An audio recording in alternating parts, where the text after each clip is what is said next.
అండి అందరూ నమస్తే. నేను మీ సుము, జియాలజిస్ట్. ఈరోజు నేను చెప్పేది టాపిక్ ఏంటంటే సెడిమెంట్స్ అంటాం. సెడిమెంట్స్ అంటే ఏంటంటే పేరెంట్ రాక్ మెటీరియల్ నుంచి డిసింటిగ్రేషన్ డికంపోజింగ్ జరిగిన తర్వాత ట్రాన్స్పోర్టెడ్ మెటీరియల్తోనే న్యాచురల్ ఏజెన్సీస్ ఏదైతే ఉన్నాయో like air, wind, water, gravity, ఇటు యాక్షన్ వలన ఎత్తైన ప్రదేశం నుండి లోతట్టు ప్రాంతాలకు తీసుకెళ్తుంది.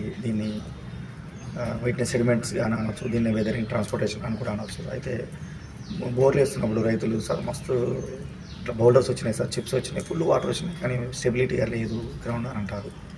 అవి ఎందుకు జరుగుతాయంటే అని ఆ బౌల్డర్స్ అంటే ఎంత సైజు కలిగి ఉండాలి ఒక చిప్ అనేది 60 మిల్లీమీటర్ల కంటే ఎక్కువగా ఉన్నట్లయితే వాటిని బౌల్డర్ అంటున్నాయి. 60 నుండి 2 mm మధ్యలో సైజు కలిగి ఉన్నదాన్ని గ్రావెల్ అని, 2 to 0.6 mm మధ్యలో ఉంటే కోర్స్ అయిన 0.02 to 0.0